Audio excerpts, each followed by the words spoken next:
Government officials in Slovakia are moving to ban the dangerous COVID-19 mRNA shots from the country.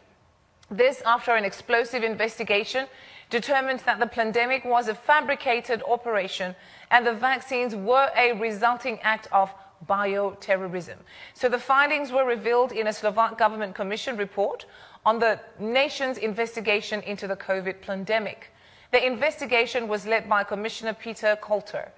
In releasing his report, Kotler held a press conference to call for the immediate ban of the COVID mRNA injections and called on governments around the world to do the same. Due to the severity of the findings detailed in the report, Kotler has called for an emergency session of the government to immediately ban the vaccines and to cut the nation's ties with the globalist World Health Organization. Kotler noted that the most serious finding is that mRNA preparations alter human DNA. So Slovakia's health minister, Zuzana Dolinkova, resigned almost immediately after Kotler's bombshell press conference.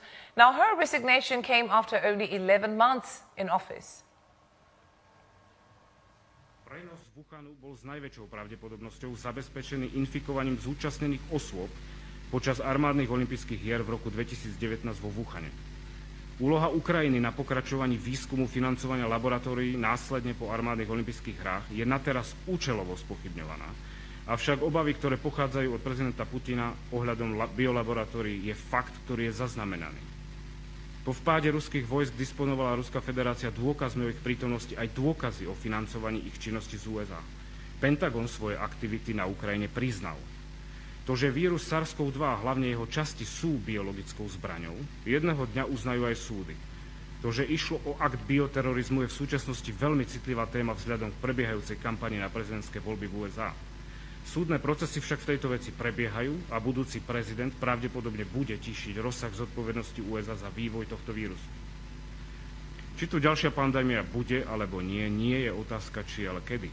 Jeden z najväčších finančných donorov WHO, Bill Gates, ktorý sa dokonca usiloval, myslím, že v roku 2012, presadiť cez svoju nadáciu Bill a Melinda Gates Foundation, aby sa stal jedným z členských štátov, sa niekoľkokrát vyjadril, že jeho cieľom je zaočkovať celú populáciu. Jeho podiel na výrobe mRNA vakcín a vývoji nanotechnológie je nesporný.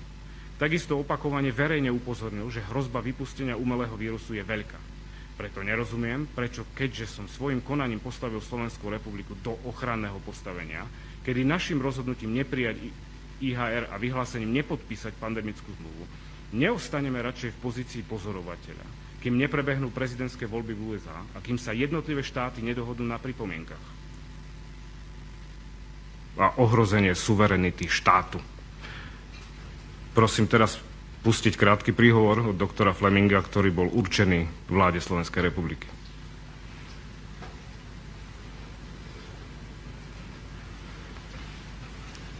Hello. My name is Dr. Richard Fleming. I'm a PhD, MD, JD in the United States of America. I've been a physicist for 50 years, a physician for 38, and an attorney for 10. Throughout my career, I've been actively involved in trying to figure out what causes inflammatory thrombotic response diseases like heart disease, strokes, high blood pressure, diabetes, cancer, miscarriages, and a variety of other illnesses.